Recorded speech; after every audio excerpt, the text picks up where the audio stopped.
so we can talk about boredom. That's one of my things that I... Hey, we are live. Oh, hello. That was super quick.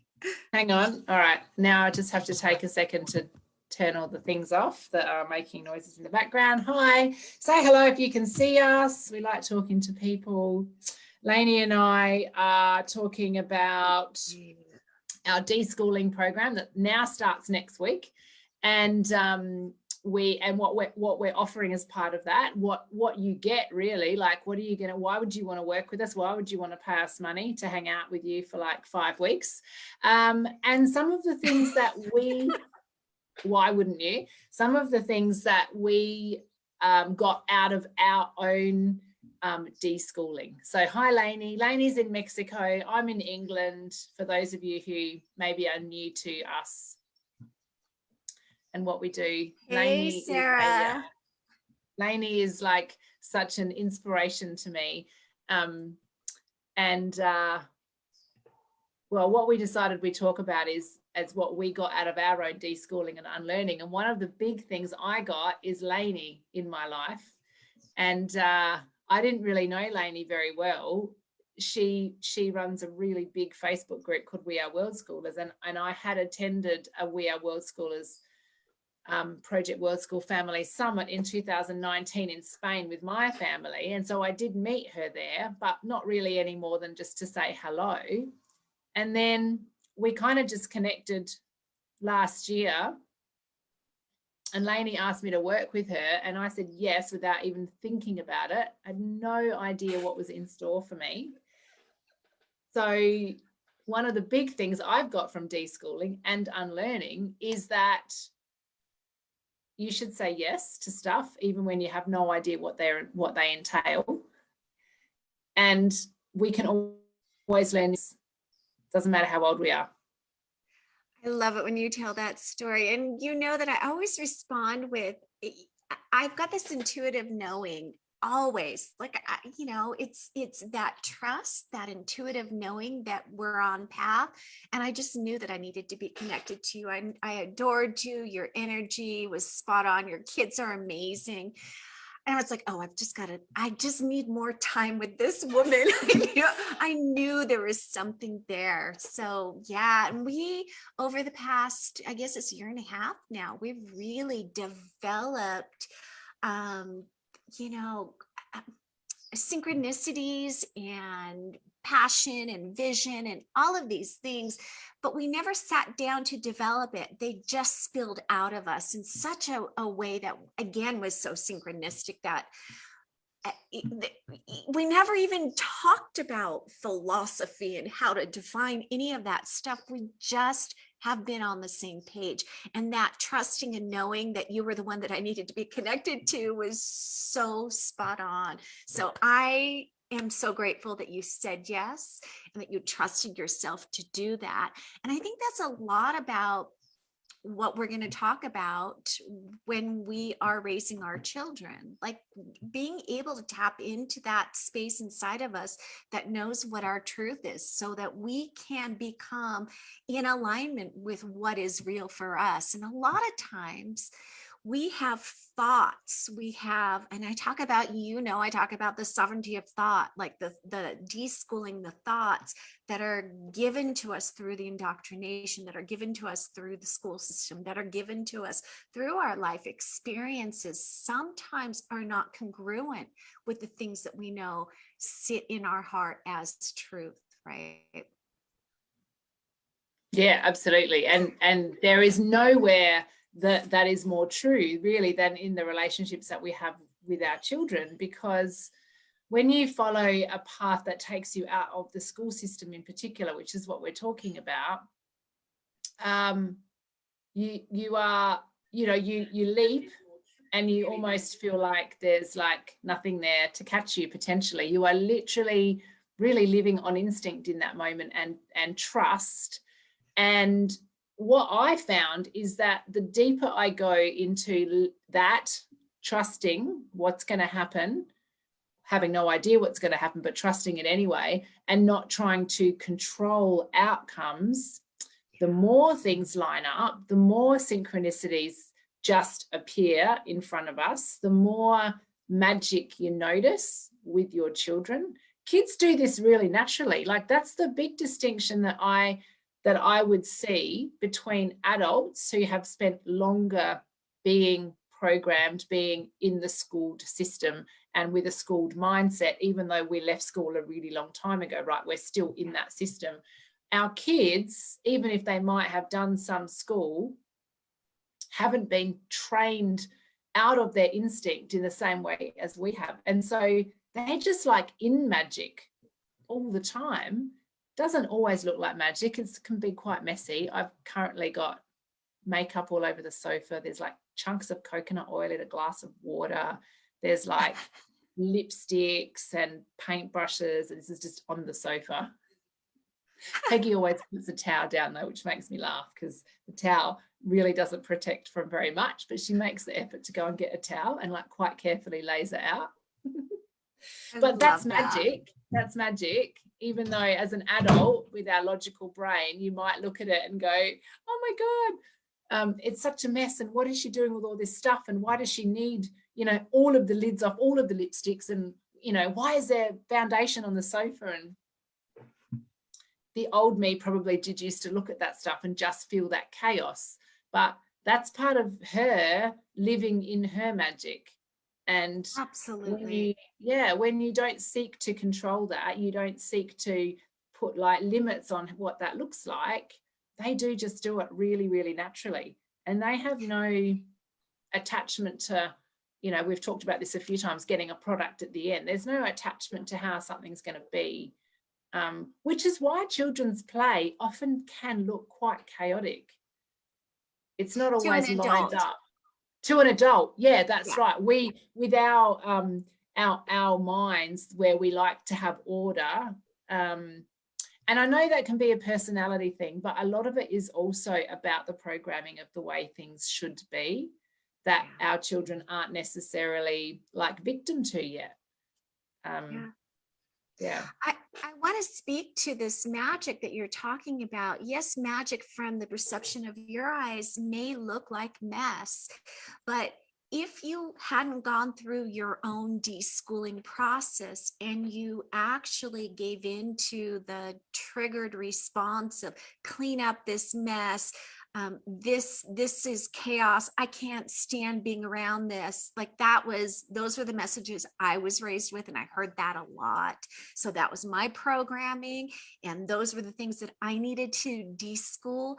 But had you not done the work to do that, then you would have then added upon this magical moment of creation that your daughter was experiencing, and the freedom to express herself and dip her toes into all these different materials and see how they felt, tasted, looked, and what they did. Like that kind of magic discovery would have then been tarnished, and it could have in the future become a point of trauma for her that she needed to reprogram. So the accountability that we have as parents to really own our own shit and get out of the way and allow the magic to unfold the way that it unfolds, that's our work. That's our work. I have to tell you, I spoke with a parent yesterday, and the initial call was supposed to be about me working with their teen. But when it came down to it, the recognition and realization that this parent had was they needed the support, and that their daughter as an unschooling self-directed learner was doing just fine. And just because she was, in her room and focused on this or doing that, the parent's instinct to interfere and control what it looked like was what was coming up in the conversation. And thankfully, this beautiful parent was so open to discussing and exploring their part of the partnership in home education, and specifically her own deschooling. So I'm inviting anybody who is at that point, either you've made a decision to home educate, or you're thinking about it, this work is about us as parents as well as the work that our children are doing. It's powerful work to put attention to. Yeah. Yeah, and that speaks to the heart of what that the deschooling period is really all about. Like often when we talk about deschooling in the alternative education world, we're talking about, just for anyone who's new to this conversation, that it can be quite a distinct period of transition between school and whatever's going to come next, how you're going to end up vibing as a family. And people like to talk about having 1 or 2 months per year that a child has been at school. So they're usually talking about deschooling from the point of view of the child. And that's not wrong. It's just that actually, there's an invitation from Lainie and I to think about this more broadly, to think about deschooling as really being the start of your journey into unlearning. And man, that can go for like years. I mean, I don't think I'm going to be done ever, really, because part of that leads us into our own journey of transformation as adventurous unschooling parents who are also still learning.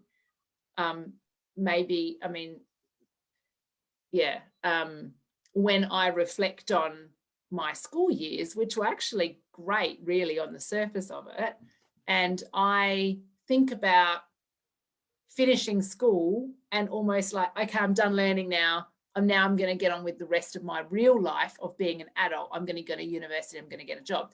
But actually, where my children have led me is to the realization that that doesn't have to be true. And outside of school, it's not true.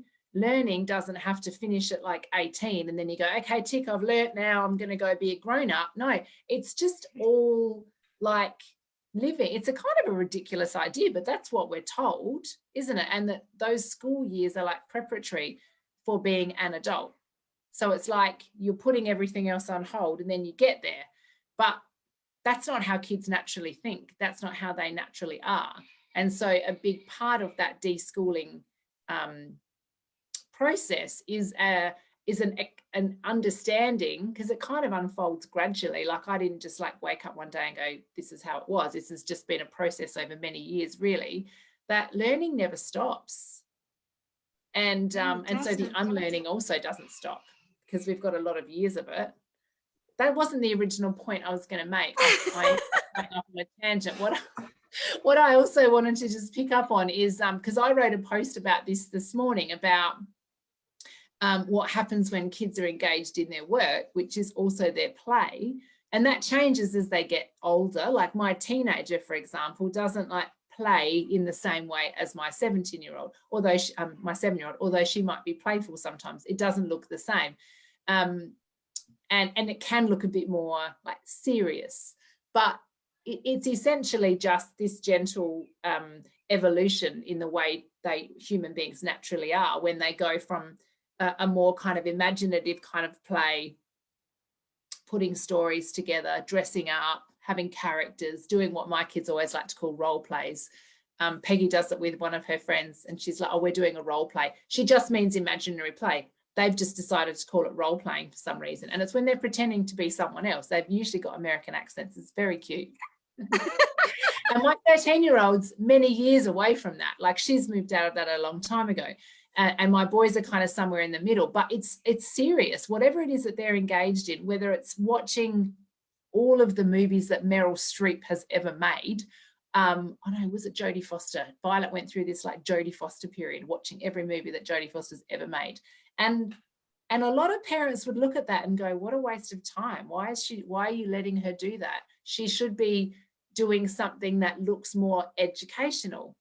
But through those movies, through those hours and hours and hours of watching Jodie Foster movies, she then went off on different tangents. Of course, when you watch movies, it's a bit like reading books in that you delve into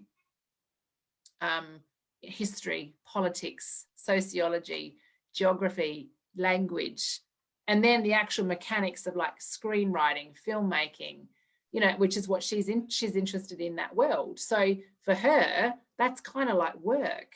in the same way as my 11-year-old, who spends most of his day drawing Pokemon or Fakemon characters and I love that. games, yeah, and stories. And it's really serious. It's really serious work. And part of my deschooling as a mum, as a parent, learning that my job was really to sit back and facilitate and support when they needed me, but mainly just to sit back and enjoy watching when they invite you in, which they do when you don't have judgment about what they're doing. But Yeah. a child who feels judged about how they're spending their time and thus might feel ashamed of how they're spending their time is far less likely to invite you in. And it's so special and precious when they invite you into these conversations, or they show you what they're doing and they're really sharing their joy with you because they know that you're interested, because you don't have any negative judgments or thoughts about what they're choosing to spend their time on. Yeah, it's so true. I don't know if you, I'm sure you know that for maybe 5-6 years ago, and then for 5-6 years before that, I ran a podcast on education, alternative education. It was called For the Love of Learning, Voices of the Alternative Education. Boy, that's a mouthful. But I did a show on unschooling and deschooling. And if I'm remembering correctly, it was Pam Laricchia that was one of my guests. And I would host these panels and people would share stories of their children growing up and what it looked like for them, unschooling and deschooling and natural learning and so forth. And the story, I believe it's Pam, the story that was told on my show, and I'll see if I can find the reference to the video, was about, she was talking about her daughter being obsessed with the American TV show Roseanne. And she was like, 12, 13, 14, and she just got obsessed with it. She watched every single episode. It was 7, 8 seasons. She did whatever she could to get access to these shows, and everything was about this particular show. And her mom was just watching it going, okay, I'm not sure why, but I support you. And this is really cool that you're really interested. And they would engage in conversations about family dynamics and middle America and culture and all that stuff. And then that phase was gone. But many years later, she went off to college, and at the university, she decided to study a degree, get her degree in media, not just literacy, but media, like comparison, cultural comparison. It was this very, really kind of very distinct, unique kind of degree, and she got her degree in this, and it was looking at culture through the lens of media and doing like comparison, analytical comparison. But because she had the freedom in her younger years to do this and wasn't made to feel bad about it, was supported, there was space for it, they had conversations about the things that she was learning, that much later it did become an integral part of the things that she started to do in her professional life. And that to me is one of those stories that goes back to the very first thing that we were talking about. You and I have been able to say yes and trust the things that are coming up in our lives. And I think what the course is, the course that we're offering in I guess starting next week, is really about supporting parents and creating a space where they could step into their own power and tap into that source of trust and feel supported among other adults and parents that have gone through this process. And I think that is the value of the things that we're doing. We're bringing these things to the surface. We're creating a space to really support parents. And we are parents, we are those that have gone through it, that are still deschooling, but we've got the tools to be able to support you on your journey. So anyway, I just thought I'd share that with you. That is a beautiful story, and it really highlights Well, a couple of things. Firstly, we can never know, and our kids may not know, but something draws them to the things that they're interested in. And of course, as grown-ups, often living in this kind of our logical brain, we often look for reasons why, or I wonder why they're doing that. And one of the things that's really common, particularly when people first have their kids out of school, is they look for signs of learning, not only like teachable moments, but look for signs that this is working. And so a child being obsessed with something, or like deeply passionate about something, I prefer to say, a parent will often see that and acknowledge it, but then look for signs then that make sense to the parent. Why are they doing that? Oh, maybe they're going to be this. Maybe they're doing all the Minecraft now because they're going to be a game designer. So yeah, I'm okay with them spending all their time playing Minecraft because maybe it's going to lead to this thing down here. So what you're suggesting is actually taking that deeper, and not as a parent having any future thought, because that's when we attach a gender to the thing, instead of just accepting it and enjoying it for however long it lasts. And that's when we can become controlling, when we're looking at it through. No, I'm actually talking on Facebook. I know, but like I'm talking to people. Is like, this live? Yeah. Yeah, but that's not it's live. Hey. Can I get you? Violet's being a penis. Okay, can you go and talk to Dad? That'd be amazing. Oh, good, thanks. So now my children have said penis and dick live on Facebook. Excellent. So have you. So have I. Well, that's nothing. No, I don't specifically say those. They're probably the tamest things I've said on Facebook. Yeah, point is that story you shared is a beautiful example of a parent just sitting back and having no idea what's going to unfold. No, maybe nothing does, and just trusting that the child knows something. I mean, all they know is they're being pulled into something that they're passionate about. They don't even necessarily know. And these things can come and go. Like if I think about all of the things that my kids have been really passionate about over the years, it's unlikely that they're going to forge careers out of all of those things. And I've got no idea where they'll all fit or whether they will fit. But the point is that actually just sitting back and really giving them their own space to explore whatever it is that they want to explore. And it does happen in tandem, as you were just saying, and this is the benefit of taking on this work as a parent and doing this program with you, that we do that at the same time. So it's like we're doing our work that allows us to tap into this thing inside of us that connects us to our purpose, and that actually frees up space for us to trust our children at almost exactly the same time. Once again, it's kind of like magic. I mean, that's really the key here. Yeah, it is. I'm just going to see if anyone's watching or anyone's got any comments.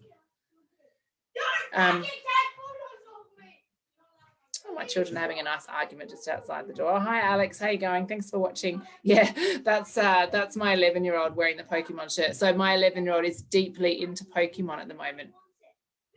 And not all children do this thing, but one of my children in particular does, where they have a really strong passion, and it lasts for quite a long time. And all of the learning comes from sinking into that particular passion. Dad's not doing anything. I wanted to. I think I might have to sign off now. It might be the perfect time to sign off. Yeah. I wanted to share Your ankle hurts. It's time to go, Sarah. All right, sweetie. We'll talk later. Surrender. Surrender. It's a thing. Surrender to what is. If there's any questions or anything, we'll be watching for the comments. Bye, sweetie. Talk to you soon. See ya.